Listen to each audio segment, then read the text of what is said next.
Good afternoon, everybody. This is Mandy at Laugh and Grackle, and we are going to be having a cloud jumper today. So let's go ahead and get started. This little guy, I feel like he is, or he has shown up, not so much as a guide, but to point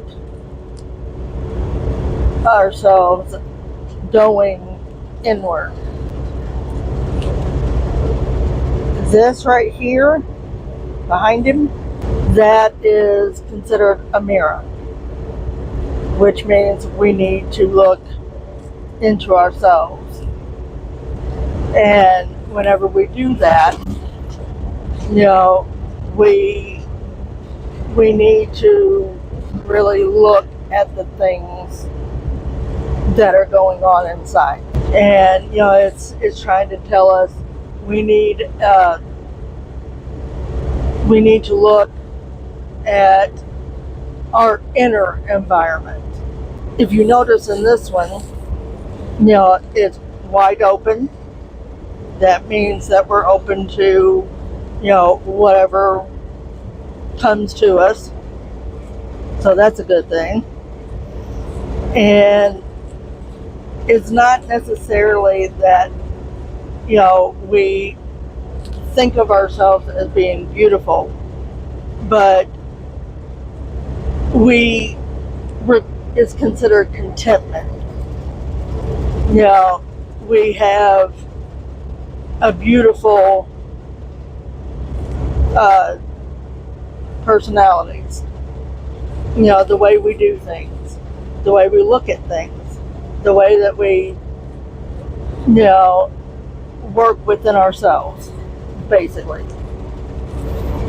And, having that openness really does attract a lot of stuff to us.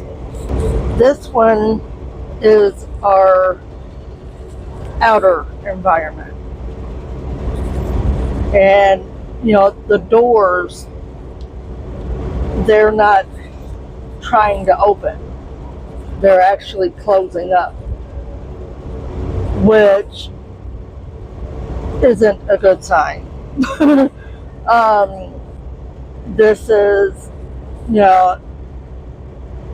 everything, the whole outer element of it is very closed off.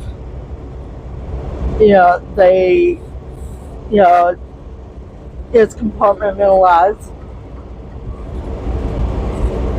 And, it's not allowing things to happen. Our next card, that is considered more of like a cage. Even though we can see out and see things happening, we're still in our own little world. We're crystallized, which does not allow for a lot of growth. It can build up resentments. It can, even though, we've got our own little things going on in our world, it's still closed off, which means it's very stagnant. If you don't have the freedoms that you would have if you were in this one. This is not necessarily a turmoil per se, but it's all the underlying stuff that's not being shown within it that is causing problems. I'm seeing this as, this is the things that we need to work on, because this seems to be okay. It's just this that we need to work on, which, if we do that, brings us, if you notice, there's feathers. Okay? This is unity. This is love for one another. This is trust. This is, the contentment that could be, basically. But because this is so fraught with all kinds of underlying stuff, we're having trouble with this. But the thing about it is, because of the feathers, it brings us back to this guy. So that's going to be my read. And we are going to be having our transparent tomorrow. So come on back and see me. Do like and share. And I will see you then.